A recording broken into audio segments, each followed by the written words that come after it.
que você está prestes a assistir é uma lição poderosa sobre o que realmente significa ser sábio.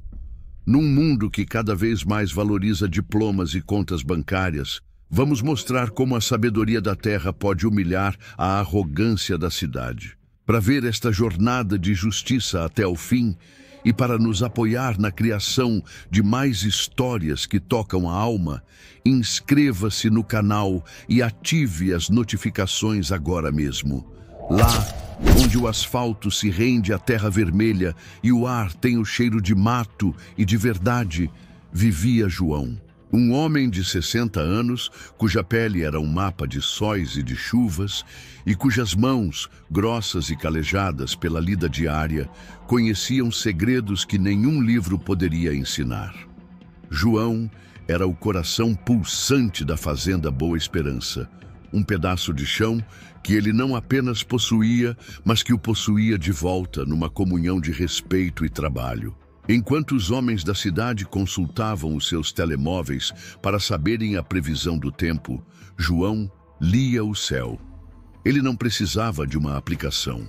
Olhava para o voo dos pássaros, para a forma como as nuvens se reuniam sobre a montanha distante, e previa a chegada de uma tempestade com uma precisão que envergonharia qualquer meteorologista. Enquanto os engenheiros precisavam de manuais, João ouvia o ranger de uma cerca e sabia exatamente onde o arame tinha cedido.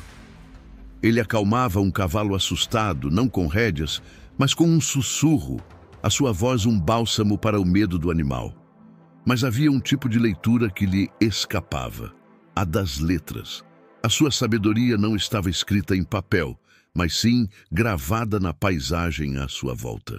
Esta característica, longe de ser uma vergonha, era apenas um facto da sua vida, uma vida dedicada a entender uma linguagem mais antiga e mais fundamental. Ele sentava-se na varanda, a sua neta ao seu lado, a ler em voz alta o rótulo de um saco de sementes, e ele ouvia. Ah, como ele ouvia! Com uma atenção e uma capacidade de absorção que provavam que a sua mente era um solo tão fértil quanto o da sua própria fazenda. Ele era um homem de poucas palavras, mas de gestos largos. A sua casa era simples, mas o seu legado era vasto. Ele era o pilar do seu mundo, o coração daquela fazenda. Um homem completo, em paz com a sua sabedoria. Mas a paz do campo é frágil. E no horizonte, uma nuvem de poeira levantava-se, diferente das nuvens de chuva que ele conhecia tão bem. Anunciava a chegada de um mundo diferente. Um mundo de pressa, de desprezo e de uma ignorância que, ironicamente, se achava muito superior. O som que quebrou a tranquilidade da manhã não era o de um trator ou o mugido do gado. Era um som agudo, agressivo, o rugido do motor de um carro desportivo importado de um vermelho tão berrante que parecia ferir a paisagem verde e serena. O veículo, claramente inadequado para a estrada de terra, derrapava e lutava contra o terreno, levantando uma nuvem de poeira arrogante antes de parar bruscamente em frente à casa de João. A porta abriu-se e dela saiu Ricardo. Ele não pisou a terra. Pousou sobre ela com relutância, os seus sapatos italianos de couro brilhante a serem imediatamente insultados pela poeira vermelha. Com quase 50 anos, mas a lutar contra cada um deles, Ricardo era a personificação da cidade. O seu fato era feito à medida. O seu relógio valia mais do que a colheita de um ano inteiro daquela fazenda. E a sua expressão era a de um explorador a visitar uma tribo primitiva. Ainda antes de cumprimentar o seu anfitrião, ele já estava ao telemóvel, a sua voz alta e cheia de uma urgência artificial, a ladrar ordens sobre ações, mercados e aquisições. Não quero saber, finalizem a compra, o meu tempo é precioso, dizia ele para o pequeno aparelho, mas a mensagem era claramente para o mundo à sua volta. Ele viera por um motivo: comprar um pedaço das terras de João, uma nascente de água pura, que nos seus planos se tornaria o centro de um resort de luxo exclusivo. um oásis para ricos, construído sobre a alma daquele lugar. Ele desligou a chamada com um gesto impaciente e, finalmente, virou o seu olhar para a propriedade. Não viu a beleza das árvores centenárias, nem o trabalho de uma vida inteira estampado em cada cerca e em cada sulco da terra. Viu apenas metros quadrados, potencial de lucro, um obstáculo a ser removido. E na figura de João, que o observava em silêncio da varanda, ele não viu um homem, um pai, um avô. Viu apenas um empecilho rústico entre ele e o seu próximo grande negócio. A arrogância do asfalto tinha chegado ao coração da terra e não vinha em paz. Com a cortesia que lhe era inata, João acolheu o homem da cidade na sua varanda, um espaço simples de madeira, mas digno. Ofereceu-lhe um copo de água fresca da nascente, a mesma água que Ricardo cobiçava. O milionário olhou para o copo, depois para as mãos calejadas de João, e recusou com um aceno quase imperceptível de nojo. Vamos direto ao assunto. Não tenho o dia todo, disse ele, tirando uma pasta de couro da sua mala. De lá, ele retirou um maço de papéis. Um contrato denso, redigido por uma equipa de advogados da cidade, cheio de cláusulas, termos técnicos e letras miúdas. Despejou-o sobre a pequena mesa de madeira, o som do papel a ecoar como um desafio. Isto é a nossa proposta final. Generosa, devo acrescentar. Leia e vamos assinar isto de uma vez. João pegou nos papéis. O seu olhar percorreu as linhas de texto, não com compreensão, mas com a familiar barreira que elas representavam. Com uma humildade que desarmaria qualquer homem de bom coração, ele pousou as folhas de volta na mesa. Senhor Ricardo, começou ele, a sua voz calma, sem um pingo de vergonha. Eu agradeço a sua pressa, mas eu não sei ler estas letras todas. A minha neta, a Lúcia, já deve estar a chegar da escola. Ela é boa com os estudos, ela pode ler tudo para mim. Ricardo ficou em silêncio por um instante, um silêncio de pura incredulidade. E então, aconteceu. Uma gargalhada. Não uma risada de alegria, mas um som alto, oco e cruel, que parecia zombar não só de João, mas de toda a sua vida. Está a gozar comigo?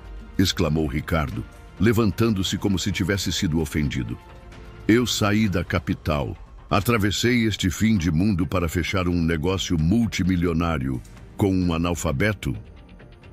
Ele caminhava pela varanda, o seu escárnio a crescer a cada palavra. Como é que um homem como o senhor conseguiu manter estas terras? Não sabe ler, não sabe escrever. O senhor é uma relíquia, um homem do passado, um dinossauro. Nesse exato momento, a pequena Lúcia, com a sua mochila da escola às costas, surgiu no caminho, o seu sorriso a morrer no rosto ao ouvir as palavras venenosas. Ela parou, escondida atrás de um pilar, os seus olhos a encherem-se de lágrimas de raiva pelo seu avô amado.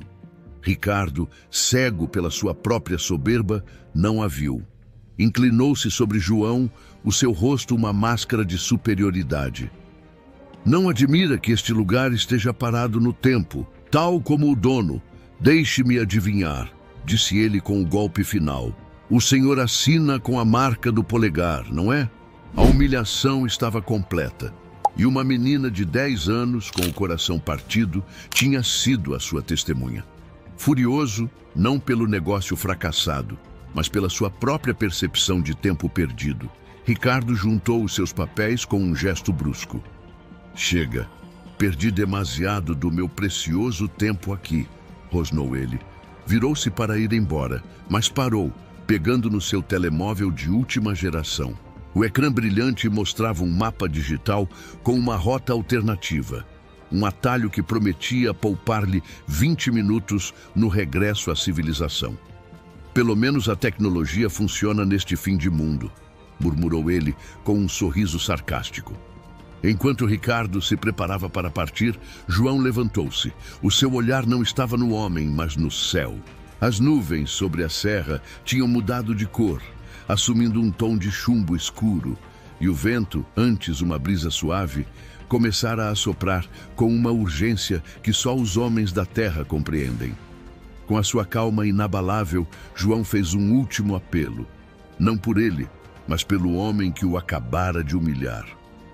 Senhor, disse ele, a sua voz serena, mas firme, não vá por aquele caminho.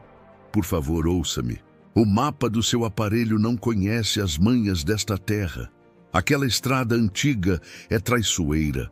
Com a chuva que vem aí, vira um rio de lama e a ponte de madeira sobre o riacho já não aguenta um carro. Uma tempestade muito forte está a chegar. É perigoso.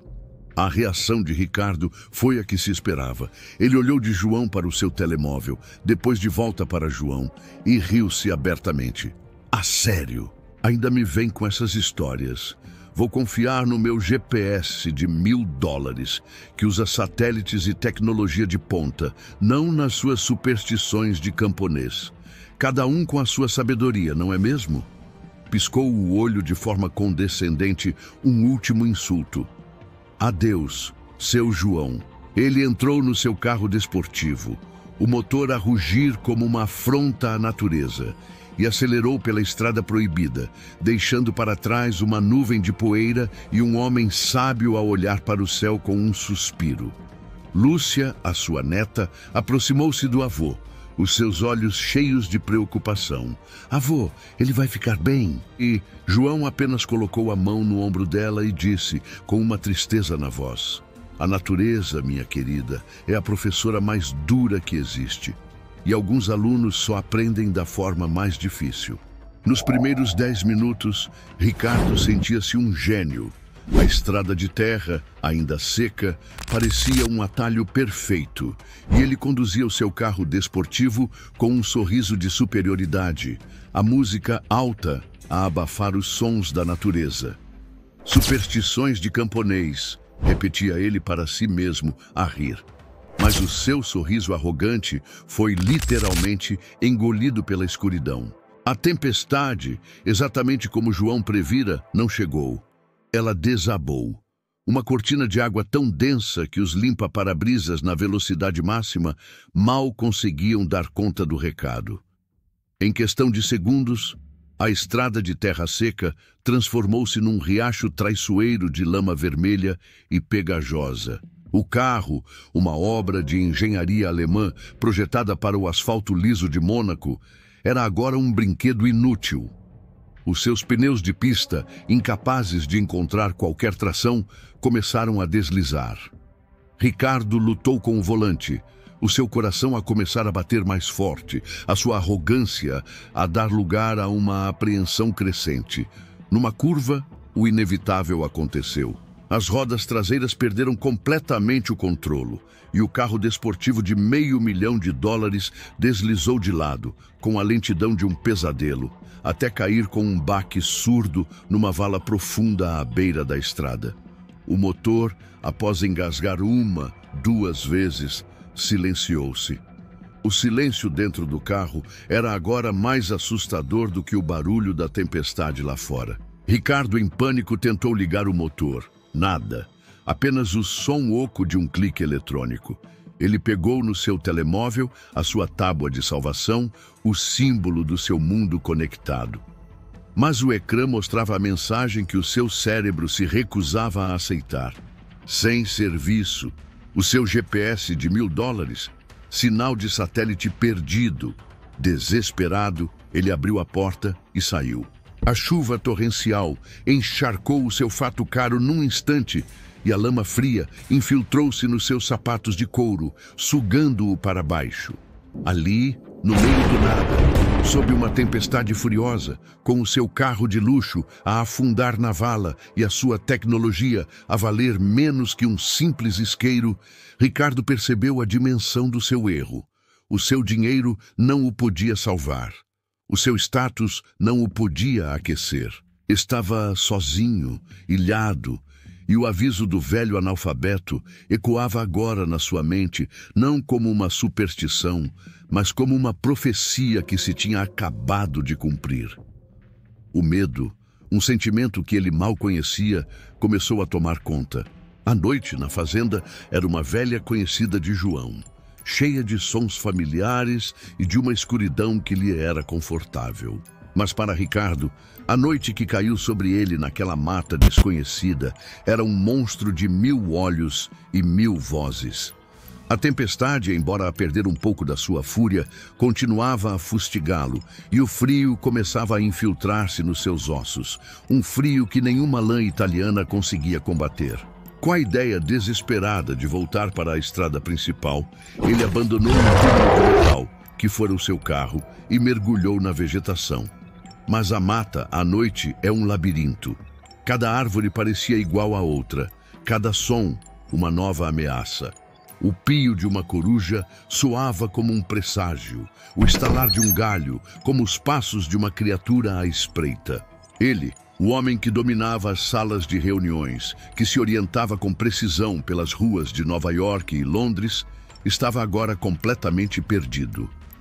A sua dignidade foi se desfazendo a cada passo, a cada queda na lama. O seu fato, antes um símbolo de poder, estava agora rasgado e sujo. Um dos seus sapatos de couro rendeu-se à lama pegajosa, deixando-o a mancar com um pé descalço. Ele gritou, primeiro com raiva, amaldiçoando a sua sorte, o velho, a sua própria estupidez. Depois, com medo, a sua voz a quebrar-se num pedido de socorro que era engolido pela imensidão da escuridão. Socorro! Alguém me ajude! Mas a única resposta era o eco da sua própria voz patética. Finalmente, a exaustão venceu. Física e emocionalmente derrotado, Ricardo desabou no pé de uma árvore gigantesca, a sua respiração um soluço entrecortado. Ali, encharcado, a tremer de frio, coberto de lama e desprovido de qualquer vestígio da sua antiga soberba, ele olhou para as suas mãos macias, feitas para assinar cheques e segurar taças de champanhe, agora arranhadas, sujas e inúteis. A sua arrogância tinha sido lavada pela chuva, e no seu lugar restava apenas um medo puro e primordial. Ele, Ricardo Medeiros, o milionário, o gênio dos negócios, já não era ninguém. Era apenas um homem, frágil e assustado, a perceber que, no grande esquema das coisas, a sua inteligência e o seu dinheiro não valiam absolutamente nada. E pela primeira vez em décadas, ele chorou. Não de raiva ou de frustração, mas de puro e abjeto desespero. No auge do seu desespero, quando Ricardo já se tinha rendido à ideia de que passaria a noite ali, ou pior, que aquele seria o seu fim, uma luz surgiu na escuridão. A princípio, ele pensou que era uma alucinação, um delírio provocado pelo frio e pelo medo. Era uma luz fraca, amarelada, que balançava suavemente a aproximar-se por entre as árvores. Era real, era uma esperança. À medida que a luz se aproximava, ela revelava uma silhueta. Um homem alto, a caminhar com uma firmeza e uma segurança que pareciam desafiar o terreno lamacento. Estava coberto por uma capa de chuva simples e usava botas de borracha que chapinhavam na lama sem qualquer dificuldade. Numa mão, segurava o lampião a óleo que o tinha guiado, e na outra, um cajado de madeira que usava como apoio. Ao seu lado, trotando com lealdade, estava um cão de pelo grosso, que parecia tão confortável na tempestade quanto o seu dono. Ricardo, com os olhos arregalados, não conseguia acreditar. Era João, o velho fazendeiro, o analfabeto. Ele não parecia nem um pouco surpreendido por encontrar o milionário naquele estado lastimável. O seu rosto não expressava triunfo, nem um "eu avisei". Havia apenas uma calma profunda, a calma de um homem que previra cada passo daquela jornada desastrosa. Ele parou em frente a Ricardo, que ainda estava encostado na árvore a tremer. O milionário, com a voz embargada pela emoção e pela vergonha, gaguejou. O senhor? Como me encontrou aqui? João não respondeu imediatamente. Em vez disso, num gesto de pura e simples humanidade, ele estendeu-lhe um cantil de metal. Depois, de um pequeno saco de pano, tirou um pedaço de pão de milho e um pedaço de queijo. Ofereceu-os a Ricardo, que os aceitou com as mãos trêmulas. Só depois de o milionário ter bebido um longo gole de água, João olhou-o nos olhos, a luz do lampião a iluminar a sabedoria no seu rosto. A sua voz, calma e serena, sobrepôs-se ao som da chuva que agora amainava. A terra tem a sua própria voz, senhor Ricardo, disse ele simplesmente. Ela fala para quem aprende a ouvir. E hoje ela disse-me que o senhor, muito provavelmente, ia precisar de ajuda.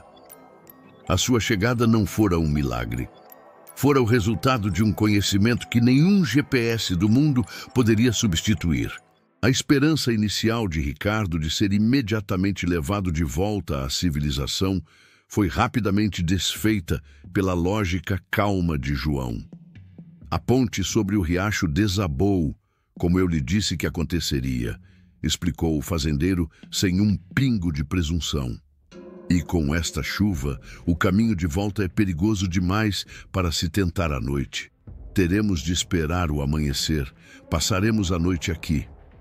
A palavra aqui fez um arrepio percorrer a espinha de Ricardo. Aqui?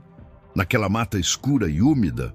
O pânico ameaçou regressar, mas foi dissipado pela eficiência tranquila de João, que já estava em movimento. Para o milionário, aquilo era o caos. Para o fazendeiro, era apenas mais uma noite no campo. Ricardo assistiu, boquiaberto, como um espectador na sua própria peça de sobrevivência. João não parecia procurar um abrigo, parecia reconhecê-lo. Com o olhar, ele identificou uma formação de rochas que criava uma pequena gruta natural, protegida do vento e da maior parte da chuva. Era ali que ficariam.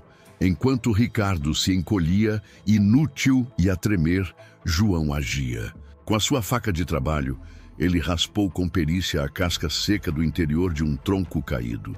Juntou alguns gravetos, também protegidos da umidade. Depois, pegou em 2 pedras específicas do chão. Ricardo, cético, observou-o. Minutos depois, para o seu espanto absoluto, faíscas saltaram das pedras, aterrando na casca seca. Com um sopro suave e preciso, João transformou a pequena brasa numa chama, e a chama numa fogueira crepitante que trouxe luz, calor e uma sensação de segurança àquela noite de pesadelo. Mas a aula estava apenas a começar. João, com o seu conhecimento enciclopédico da flora local, identificou raízes de uma planta que, explicou ele, podiam ser comidas se fossem bem cozidas, e folhas de outra que, fervidas, faziam um chá quente e revigorante. Ele mostrou a Ricardo como recolher a água da chuva em folhas grandes e purificá-la com o calor do fogo. O homem que comandava impérios e movia milhões com uma simples ordem estava agora reduzido à posição de um menino curioso a observar um mestre no seu ofício. Ele tentou ajudar, mas as suas mãos macias eram desajeitadas, os seus movimentos inúteis. Ele não sabia nada. E pela primeira vez na sua vida, Ricardo teve de admitir não apenas a sua ignorância, mas a sua completa e total dependência da sabedoria do homem que, horas antes, ele tinha chamado de dinossauro. Naquela noite, à luz da fogueira acesa sem um único fósforo, o milionário aprendeu o verdadeiro significado da palavra pobreza. E essa pobreza era a sua. O calor da fogueira começou a secar as roupas caras de Ricardo e a aquecer o seu corpo. Mas era um calor diferente que começava a derreter a camada de gelo que ele tinha em volta do coração. A tempestade lá fora finalmente cessara, dando lugar a uma quietude profunda, preenchida apenas pelo crepitar da lenha e pelos sons noturnos da mata, que agora, na presença de João, já não lhe pareciam tão ameaçadores. Sentado sobre uma pedra, o milionário observava o fazendeiro.